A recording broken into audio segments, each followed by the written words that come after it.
அது தொழிலாளர் பிரச்சனையோ, மக்கள் பிரச்சனையோ, மாணவர் பிரச்சனையோ, மீனவர் பிரச்சனையோ, ஒரு பிரச்சனையை அதை சார்ந்து பாதிக்கப்படக்கூடிய என்னுடைய தமிழ்நாட்டுடைய மக்களாக இருக்கலாம், இந்திய மக்களாக இருக்கலாம், என் கவனத்திற்கு கொண்டு வந்த பிறகு அதை எந்த உணர்வோடு, எந்த உணர்ச்சியோடு முதலமைச்சர், அமைச்சர் பெருமக்கள் கவனத்தை ஈர்த்து அந்த அவையில் நான் பேசினால் அதற்குரிய முக்கியத்துவம் கிடைக்கும் என்பதை உணர்ந்து அன்றைக்கு நான் பேசிய பிறகுதான் உடனடியாக எம்ஆர்எஃப் நிறுவனம் அந்த எம்ஆர்எஃப் தொழிலாளர்களை அழைத்து பேசி ஒரு சுமூக உடன்பாடு எட்டப்பட்டது. அத்தனை தொழிலாளர் வர்க்கமும் என்னை திருவொற்றியூருக்கு வரவைத்து என்னை தூக்கி வைத்து கொண்டாடி நன்றி சொல்கிறார்கள். நான் 96வது தொகுதியில் எம்எல்ஏவுக்கு நின்றவன். அங்கே திருவொற்றியூர்லேயே நான் ஒரு 10 வருஷம் வாழ்ந்தவன்.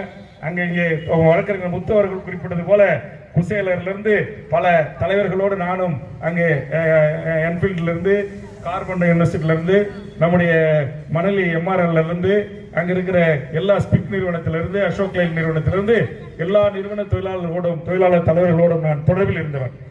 அந்த அடிப்படையிலேயே நான் இதிலே நம்முடைய மாண்புமிகு முதலமைச்சரும் தமிழக அரசும் கண்டிப்பாக இதற்கு ஒரு முயற்சி எடுக்க வேண்டும், இதை தடுத்து நிறுத்த வேண்டும் என்ற அழுத்தமாக மிக உணர்வுபூர்வமாக என்னுடைய கருத்தை நான் பதிவு செய்திருக்கிறேன்.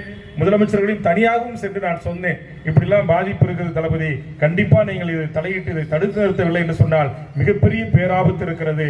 ஒன்றிய அரசு கொஞ்சம் கொஞ்சமாக இந்திய நாட்டு குடிமக்களின் பிரச்சனைகளில், அவர்களின் வாழ்வுரிமைகளில், அவர்களுடைய தொழிலாளர் உரிமைகளில், இது போன்ற அமைப்பு சாரா தொழிலாளர்களுடைய இப்ப இங்க கூட நம்ம கிட்ட ஒரு 5000 to 6000 கோடி நிதி இருக்குது.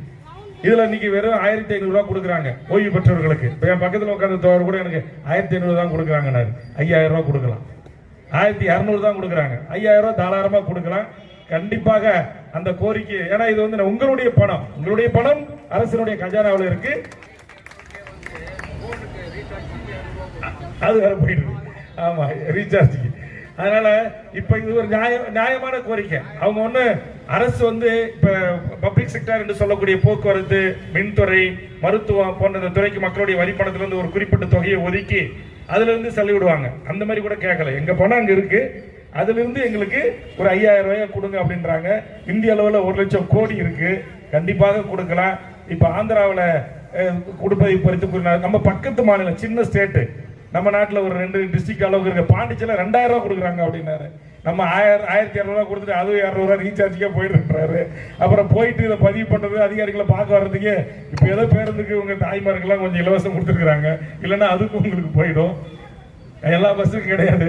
அதனால எதுக்கு நான் சொல்ல வரேன்னா, இந்த கோரிக்கை நியாயமான கோரிக்கை.